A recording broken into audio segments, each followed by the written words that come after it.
Our consultation included focus groups with 10 different families, as well as a survey from which we received 16 responses. So families reported to us that they heard the term initially in different ways. Some had the benefit of hearing it from a clinician, but other families started to use it after they had found it themselves through Google, trying to find some answers. The one thing that we've heard from families that is most important is that they support the use of the term childhood dementia, and that they use the term childhood dementia because it explains what their children are experiencing, and it builds awareness and understanding. I've come to use the term childhood dementia because of the cognitive decline that I've seen in my daughter, and how neurologically it has changed her. I think it describes in 2 words her diagnosis quite appropriately. I do use the term childhood dementia, and I use it a lot. It just gives this blanket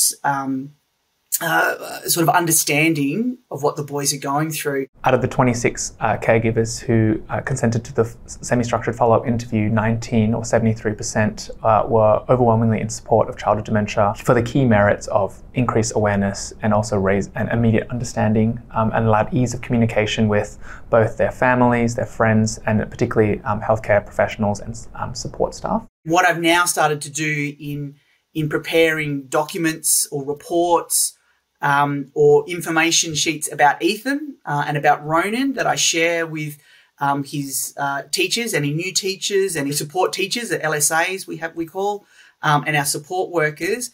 I now have this document, all about Ethan and all about Ronan. And the number one thing is that Ethan and Ronan have childhood dementia. The other benefit that I found for me this year was we went in for Ethan's plan review with the NDIS. So what I found was, I think, and I hope that presenting that as dementia and as a childhood dementia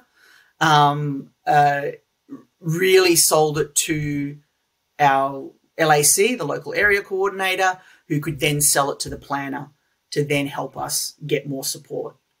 Which we did this year. So the remaining 7 were more, I think if I could just, this is again paraphrasing their stories, but I guess there was a lot more caution. They liked the term child dementia when I explained it in the way around the global loss of skills and explained the differences between child and adult dementia, but they were wary that that needs someone to be able to explain that. My opinion is like the term childhood dementia has its own levels to unpack when you hear it, that probably requires some understanding of what dementia is as much as anything. So as a layperson,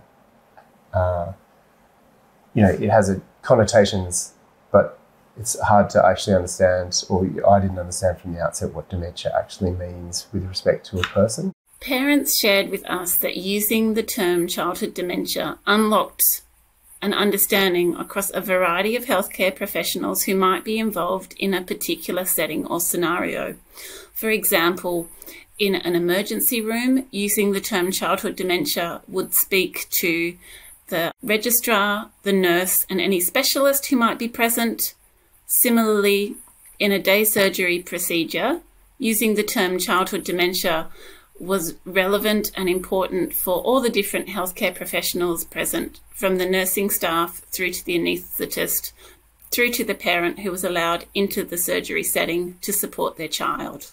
So using the term child dementia rather than LAFORA. Yes. How do you see that as being different? Yeah, because we get the right medical professionals in the hospital to help us and get us into the right ward and get the right treatment. I say don't shy away from it. I say use it. I say embrace it. I think it's a powerful term, and it has so much more meaning and understanding, childhood dementia, rather than just saying it's a rare disease.